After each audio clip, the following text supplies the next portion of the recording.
Buongiorno, benvenuti alla nostra rassegna stampa. Vediamo i principali fatti di oggi sulle prime pagine. In primo piano su tutti i quotidiani ci sono le parole, il discorso di Meloni che ieri ha riferito sia alla Camera che al Senato, ma poi anche lo scontro con le opposizioni, con gli attacchi da parte di soprattutto Elly Schlein e Giuseppe Conte, e poi naturalmente la situazione in Medio Oriente, i due fronti, uno contro l'Iran, l'altro invece contro il Libano, e poi ancora tante altre notizie di cronaca. Ma intanto partiamo dal Corriere della Sera, vediamo l'apertura. Meloni che sfida le opposizioni, sfida con le opposizioni, questo è il titolo.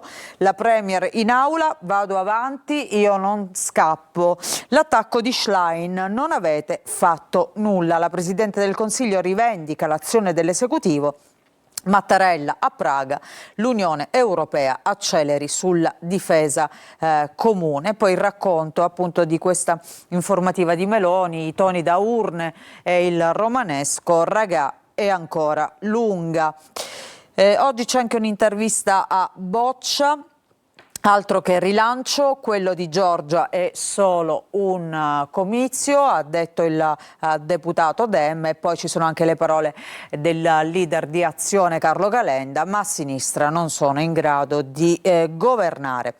Dicevamo sul fronte della guerra in Medio Oriente, Libano, Netanyahu apre ai negoziati, tensioni su Hormuz, attacco di Trump, poi alla NATO, prove di tregua, mentre da Praga il presidente Mattarella ha puntato il dito contro i bombardamenti devastanti sul Libano da parte di Israele. Netanyahu ha detto sì ai negoziati con Beirut, potrebbero tenersi già la settimana prossima negli Stati Uniti. Anche Russia e Turchia spingono per un cessate il fuoco, ma Hormuz resta ancora chiuso.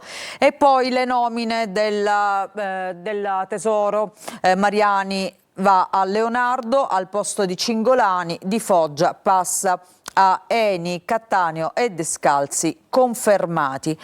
Si torna a parlare dell'inchiesta che ha visto nel mirino degli investigatori l'agenzia Equalize, che spiava centinaia di persone, tra queste tantissimi volti e nomi noti. Da Vieri a Tognazzi, Equalize, ecco gli spiati, fine delle indagini per Enrico Pazzali, titolare appunto di questa agenzia, e altri 80 che sono stati, per i quali è stato chiesto il rinvio a giudizio.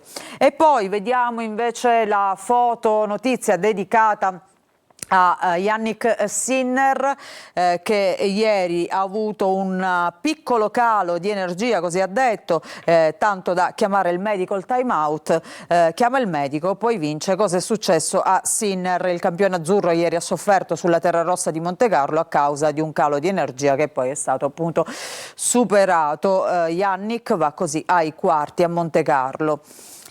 Vediamo la Repubblica, anche qui in primo piano Meloni che dice non scappo, Schlein buttati 4 anni, suona la campana dell'ultimo giro. E poi Leonardo Mariani AD Di Foggia presidente Eni, il governo conferma Cattaneo e Descalzi.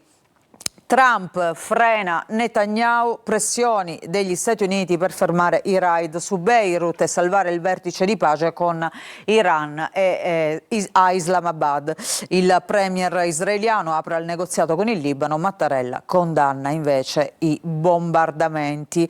E poi anche qui il processo, il caso Equalize, i PM, processare Pazzali, spiati anche Vieri, Corona, Tognazzi, sono spuntati altri nomi, dicevamo nella lunga lista delle persone che venivano spiati da questa agenzia investigativa.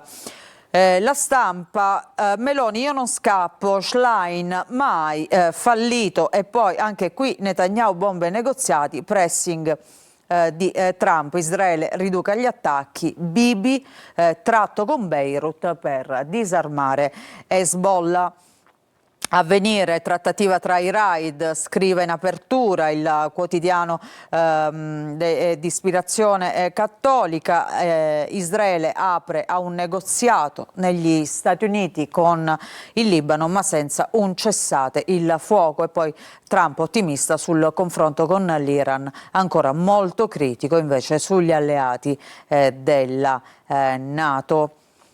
Il resto del Carlino. Meloni blinda il governo, avanti fino alla fine. La Premier in aula ha detto niente rimpasti, piano casa da 100.000 alloggi, basta ritardi sulla sanità. Questi sono i punti dell'azione di governo su cui si è concentrata ieri Meloni, non dimenticando poi naturalmente di fare riferimento alla riforma della giustizia che è stata bocciata dal voto referendario, un'occasione persa per la Meloni, che comunque ha ribadito andremo avanti anche con quella che sarà la riforma della giustizia, mentre Schlein attacca 4 anni di nulla. Tocca a noi, e poi Conte incalza, saranno mesi inutili, in riferimento appunto alla scadenza naturale del mandato di Meloni. Si parla anche del cinema di Cannes, la prossima edizione, la 79esima, che inizierà a maggio. Arrivano i maestri del cinema, ma l'Italia è fuori da Cannes. Nessun film italiano in concorso, neanche un posto su 60 in classifica nelle sezioni appunto del festival francese. Vediamo le altre notizie. C'è una notizia di cronaca che arriva da Bologna. Stava giocando con la sorellina, cade e precipita dalla finestra. Gravissimo, un bambino di soli 2 anni. E a proposito sempre di cronaca e di bambini, vediamo sul Messaggero questa storia orribile: neonato lasciato tra droga e rifiuti.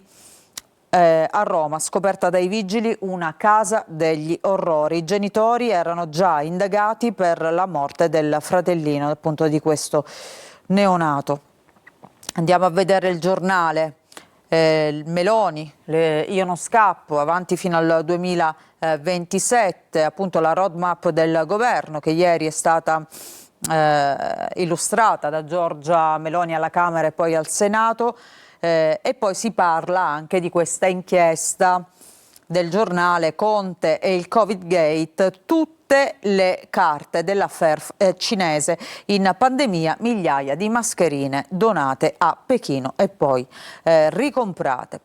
Pericolo islamista, restiamo sempre sulla prima pagina del giornale. Armato di mitra a Gaza, i giudici lo hanno liberato. Nuove minacce al giornale. Qui vediamo in questa foto Abu Rawa, collaboratore di Annun. Il Manifesto.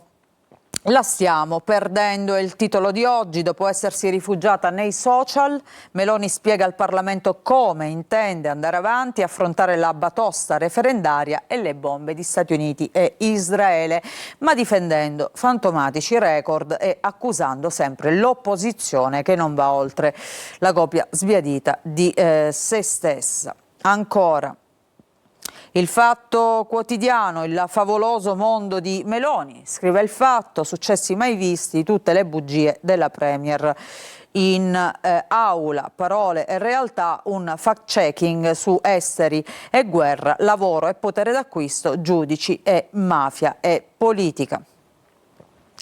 Vediamo anche Libero, la prima pagina, ecco, a proposito sempre di questo discorso di Meloni in Parlamento, fuga dal Senato, è l'ora del bucatino, scrive, prima la panza, poi la politica. Dopo essersi sbracciati al grido di la Meloni venga subito in aula, i parlamentari PD e 5 Stelle disertano il dibattito perché inizia appunto all'ora di pranzo alle 13:05, scrive Libero. E poi vediamo questo articolo di Pietro Senaldi, assolto dopo 10 anni, nel frattempo è morto. A proposito di giustizia italiana, i casi di giustizia all'italiana, e sempre a proposito di questo, i sondaggi dopo il no, niente svolta a sinistra, il no naturalmente alla riforma alla giustizia.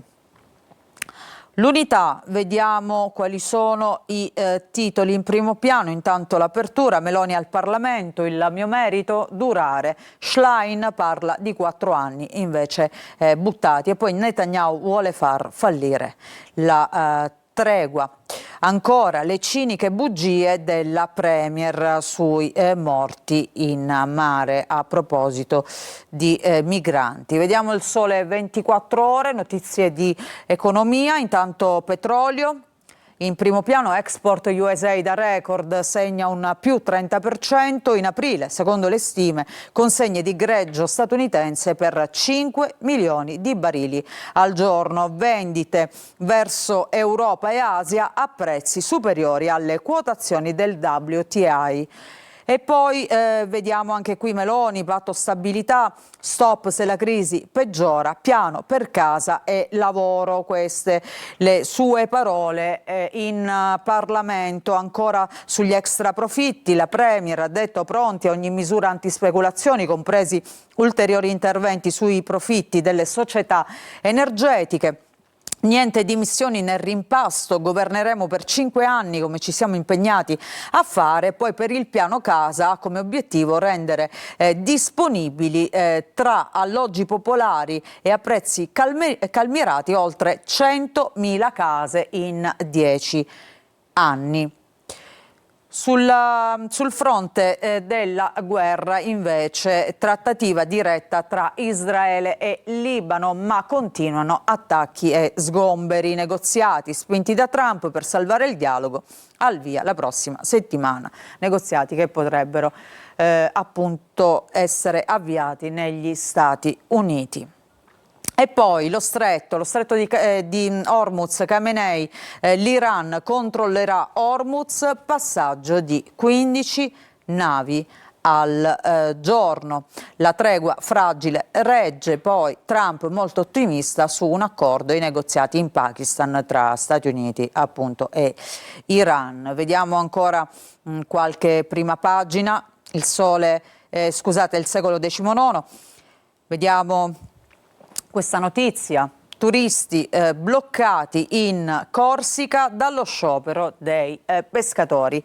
3 giorni di protesta, traghetti fermi nei porti. Per 3 giorni una manciata di piccole barche di pescatori in sciopero contro il caro carburanti ha tenuto in scacco i porti della Corsica e i traghetti. Centinaia di passeggeri sono rimasti imprigionati sull'isola, tra loro anche numerosi liguri. La situazione si è sbloccata, ma ci vorranno giorni per tornare alla normalità. Ci fermiamo, facciamo una pausa, ritorniamo tra poco con la seconda parte della nostra rassegna, ancora tante notizie siciliane e gli ultimi aggiornamenti dal nostro sito siciliaweb.it.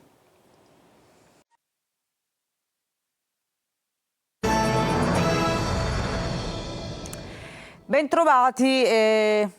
Seconda parte della nostra rassegna stampa, adesso vediamo i fatti regionali, quindi ripartiamo anche dagli ultimi aggiornamenti del nostro sito siciliaweb.it. In primo piano c'è una notizia di cronaca, scontro violento tra auto nel Messinese, ci sono 2 morti, l'incidente è avvenuto sulla statale 113 e oltre ai 2 morti nel bilancio anche 2 feriti.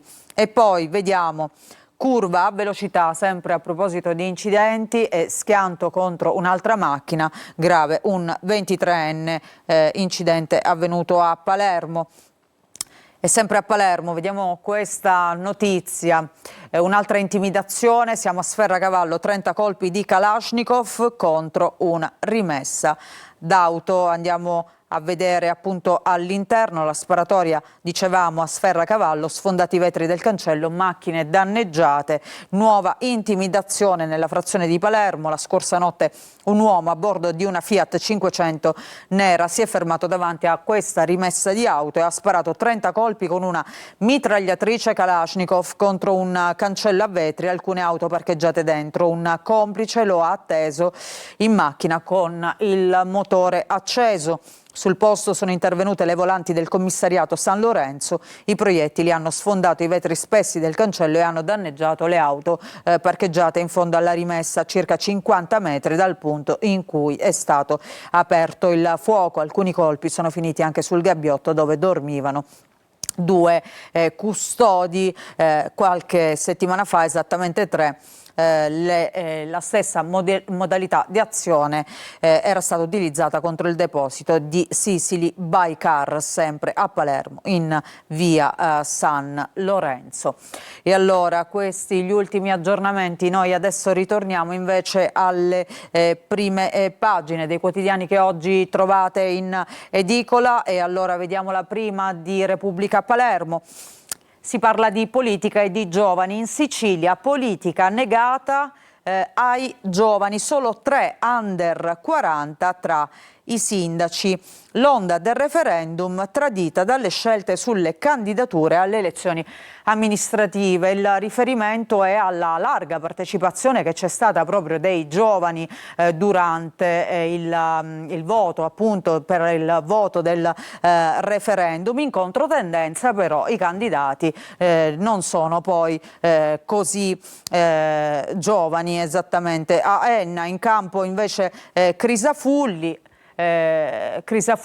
che non è supportato dal PD. Il PD ora prende le distanze, non è lui il rinnovamento, dice il Partito Democratico. Vediamo le altre notizie. Fra inchieste e rimpasto, l'infinito letargo dell'Ars, Schifani che striglia i deputati, e ancora il caro energia e il clima, la resistenza dei produttori di Vittoria. Oggi c'è questo reportage, produttori di Vittoria che fanno i conti non solo con gli aumenti dettati dal caro carburanti, ma anche naturalmente con le conseguenze di un clima che diventa sempre più pericoloso per le colture. E poi vediamo i pescatori di Lampedusa, a proposito di caro gasolio, che sono in rivolta. Altre notizie, vediamo Casabianca a fuoco sui social, fermati 2 tunisini che inneggiavano alla jihad. Poi abuso della figlia, condannato a 18 anni di carcere. Ha abusato della figlia quando la piccola di appena 9 anni dormiva a casa sua. Violenze andate avanti per molto tempo dopo la separazione dalla moglie. Ieri sera la prima sezione della Corte d'Assise di Palermo ha condannato il padre di questa bambina a 18 anni e 4 mesi di reclusione per violenza sessuale aggravata dal vincolo di parentela e dall'età della vittima. La vittima è riuscita ad aprirsi non senza fatica, soltanto con la psicologa della scuola. Una storia orribile dove l'orco era il papà. Nel taglio basso vediamo anche lo sport. Rosa, bivio decisivo a Frosinone, in dubbio il portiere Joronen. Vediamo intanto la prima la notizia di apertura di oggi, appunto di Repubblica Palermo. La politica siciliana che tradisce i giovani. Soltanto 3 sindaci sono under 40. I candidati naturalmente alle prossime amministrative, carica di ultra settantenni anche alle prossime elezioni. La generazione del referendum resta fuori da incarichi e palazzi, dicevamo, in controtendenza poi con il dato più significativo di questo referendum che ha visto tantissimi giovani partecipare al voto. E poi il caso di Enna con Crisafulli che si candida e sfida i Dem. A Enna il simbolo del PD sono io. L'ex senatore scende ufficialmente in campo, il segretario Barbagallo, proposta civica senza nome e logo. E ancora invece vediamo sempre dalla prima pagina le tensioni invece nella politica regionale. Schifani che striglia la maggioranza, vertice per rimettere in moto l'assemblea regionale. Solo 6 norme approvate da inizio anno. Il presidente chiama Galvagno, pesano inchieste, rimpasto e tensioni per le comunali. Abbiamo parlato tanto, insomma, dell'ARS in questi mesi, ma più per altre vicende che non poi per effettivamente quello che ha prodotto l'Assemblea regionale siciliana in termini di norme e di riforme. Dalla prima pagina sempre vediamo questo reportage che è stato realizzato a Vittoria. Siamo nel Ragusano, dove si cerca di combattere il caro prezzi e anche il caro energia. Banchi vuoti, prezzi alle stelle, Vittoria combatte il caro energia.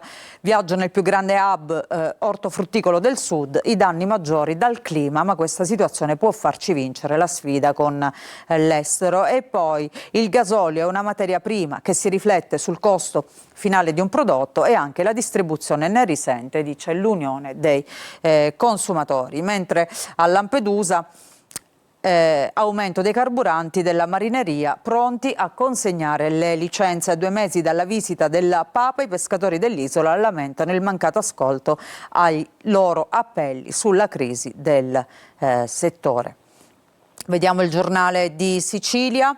Vediamo qualche notizia anche dalla prima pagina del quotidiano. Restituiti a Iacolino i 90.000 euro in contanti. Iacolino indagato nell'inchiesta della Procura di Palermo su mafia e appalti, e la decisione del riesame, i soldi tracciabili e di provenienza lecita, quindi un dietrofront per quanto riguarda il Tribunale del riesame, che ha dissequestrato appunto questi 90.000 euro trovati in casa dell'ex manager regionale Salvatore Iacolino, dicevamo indagato per concorso esterno in associazione mafiosa e corruzione nell'ambito di un'inchiesta su un giro di mazzette che ha coinvolto un funzionario regionale e un boss di Favara.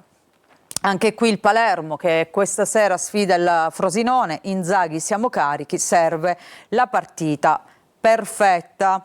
Vediamo la Gazzetta del Sud con anche qui la politica regionale. All'ARS è ormai allarme rosso, martedì vertice di maggioranza, i lavori d'aula paralizzati per i contrasti interni alla maggioranza. Schifani ha incontrato Galvagno e i capi gruppo. Si cerca l'intesa per l'agenda di fine legislatura e poi vediamo la cronaca, scontro fatale sulla statale 113, questo tragico bilancio che vede appunto 2 vittime e 2 feriti, come abbiamo visto prima. Acquedolci è il luogo dove è avvenuto questo impatto. Ancora andiamo a vedere invece la prima pagina del quotidiano di Sicilia. I dottori di ricerca sono da esportazione, si formano al sud ma producono altrove. L'investimento sul capitale umano non ritorna nel Mezzogiorno che perde competenze. Andiamo a vedere la prima pagina della Sicilia, invece la politica siciliana, la giunta Schifani, abbiamo bisogno di più regionali. La regione chiederà al governo Meloni la modifica di un accordo del 2023 sul turnover e assunzioni. Se la proposta passasse, nei prossimi 3 anni nella pubblica amministrazione arriverebbero 724 dipendenti in più del previsto. E poi vediamo sempre la Sicilia in primo piano con i fondi del turismo. Capodanno e ballando tutta la Sicilia. In Rai, in giunta arriva il via libera definitivo al piano di comunicazione sulla TV pubblica nazionale dell'assessorato al turismo nell'isola, l'anno che verrà sia nel 2026 che nel 2027, ma previsti anche spazi in tanti programmi televisivi, radiofonici e in streaming, quindi una vetrina importante per la Sicilia, appunto, che sarà presente in diverse produzioni della TV di Stato. Ancora andiamo a vedere la prima pagina di Catania. E intanto vediamo in alto, nel taglio alto, macchia di nafta in mare, esposti e segnalazioni rimasti finora inascoltati. Siamo al porticciolo di Ognina, l'appello lanciato dall'associazione Consitalia. E poi ancora dentro al Fortino della Droga, nel quartiere San Cristoforo, il blitz in uno stabile di via Plebiscito presidiato da 2 pusher. Vediamo nel taglio basso un'altra notizia. A Bronte pochi medici di base, notte in tenda per protesta. Hanno protestato sia l'associazione Aiace ma anche un gruppo di cittadini che sono rimasti per 24 ore appunto in tenda. Ancora vediamo la prima pagina di Palermo e provincia, l'avvertenza Almaviva, ancora stallo sugli ex lavoratori, il reimpiego degli addetti nel servizio 116-117 e le proteste dopo il rinvio della decisione all'ARS. E poi la mappa della città Colabrodo, Palermo, 1000 segnalazioni di buche in un mese, 30.000 download per l'app, appunto per l'app gratuita Palermo Alert, buche e guasti, il picco delle segnalazioni in zona Libertà. Vediamo ancora dalla Sicilia una notizia di cronaca da Caltanissetta, la droga pubblicizzata nei social e spedita per posta in tutta Italia. La Guardia di Finanza ha arrestato 2 persone individuate a Napoli e ha sequestrato stupefacenti, un giro da circa 2 milioni di euro. E allora prima di chiudere vediamo la Serie B, una notizia che riguarda il Palermo, dicevamo. Oggi giornata importante, notte calda, scrive Repubblica Palermo, in palio c'è una fetta di Serie A, confermata la formazione che ha battuto l'Avellino con l'unico dubbio legato alla presenza del portiere Joronen. L'orgoglio di Inzaghi, adesso tutti ci temono, pronti per una grande gara. Andiamo in campo per vincere, servirà il miglior Palermo. Queste le parole del tecnico rosa e noi ci fermiamo con questa notizia. Grazie per averci seguito, la rassegna stampa ritorna domani mattina.